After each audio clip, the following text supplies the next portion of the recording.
आज से चैत्र नवरात्रों की शुरुआत हो गई है। चैत्र मास के पहले नवरात्र में आज कलश स्थापन के साथ ही मां दुर्गा के प्रथम स्वरूप मां शैलपुत्री की पूजा अर्चना हो रही है। मां शैलपुत्री उत्साह की प्राप्ति और जड़ता का नाश करने वाली देवी मानी जाती है।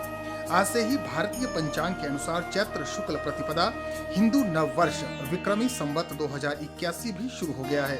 नवरात्र के इस पावन अवसर पर प्रदेश के विभिन्न शक्तिपीठों मां ज्वाला जी, चिंतपूर्णी जी, ब्रजेश्वरी देवी, चामुंडा जी और श्री नयना देवी जी सहित अन्य मंदिरों में सुबह से ही श्रद्धालु मां दुर्गा के प्रथम स्वरूप की पूजा अर्चना के लिए कतारबद्ध खड़े हुए हैं और माहौल पूरी तरह भक्तिमय बना हुआ है। प्रदेश में नवरात्रों के मौके पर श्रद्धालु स्वयं भी माता की मूर्तियां तैयार कर इनकी पूजा अर्चना करते हैं। चंबा जिला की बेटी लता ने भी 20 दिनों की कड़ी मेहनत के बाद मां काली की 2 मूर्तियां तैयार कर अपने पुश्तैनी हुनर को जिंदा रखने में अहम भूमिका निभाई है। उन्होंने कहा कि अपने पिता की इस कारीगरी को आगे ले जाने के उद्देश्य से उन्होंने मिट्टी व रंगों से खेलना शुरू किया और विरासत को संभालते हुए मूर्ति कला के काम में जुट गई। हमारे चंबा संवाददाता के साथ विशेष बातचीत में लता ने कहा कि आज के समय में बेटियां किसी से पीछे नहीं हैं, बस जरूरत है तो हुनर को पहचानने की। आज से चैत्र माह के नवरात्रे शुरू हो चुके हैं। इन नवरात्रों के दौरान चंबा जिला में मां ज्वाला जी से लाई गई जोत 2 स्थानों पर रखी जाती है। इस जोत के साथ ही मां काली की प्रतिमा भी रखी जाती है। इस प्रतिमा को पिछले 4 वर्षों से चंबा की लता बना रही है। आइए हम लता से बात करते हैं, वह किस तरह इन मूर्तियों को तैयार करती हैं और कितनी मेहनत का ये काम है। जी, ये चैत्र मास के जो नवरात्रे होते हैं उसके लिए मैं बनाती हूँ और ये 20 दिन में मैंने 2 मूर्तियाँ बनाई हैं।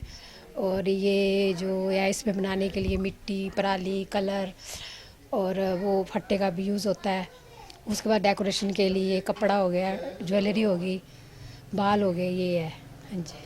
तो लता किससे सीखी है आपने ये कला? ये कला मैंने अपने पापा से सीखी है और ये मेरे पापा 25-26 साल से रामलीला क्लब में जो कलकत्ता से मूर्ति बनाने के लिए आते थे उनसे वो सीखा करते थे।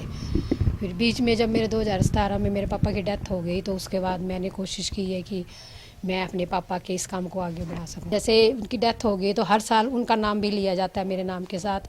तो मैं ये चाहती हूँ कि इस काम की वजह से मेरे पापा का भी नाम होए और ये जो आशीर्वाद है ये मेरे पापा और मेरी काली माता का ही हमारे ऊपर। आजकल के ज़माने में कोई लड़का लड़की में कोई फ़र्क नहीं है। मैं नहीं समझती हूँ इस चीज़ को कि लड़कियाँ कोई भी काम नहीं कर सकती हैं। और आजकल सभी जगह हर एक फील्ड में आप देखोगे कि लड़कियाँ हर एक फील्ड में आगे ही हैं। तो ये आजकल के ज़माने में ये बात है ही नहीं कि लड़का लड़की कुछ अलग है या कुछ लड़कियाँ कुछ कर नहीं सकती हैं।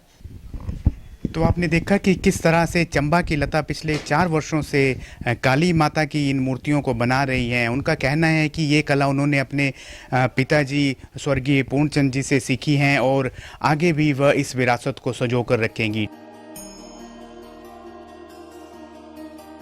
इधर राज्य के अन्य मंदिरों सहित राजधानी शिमला के तारादेवी व कालीबाड़ी मंदिर में भी श्रद्धालु सुबह से ही मां के चरणों में नतमस्तक होकर सुख समृद्धि की कामना कर रहे हैं।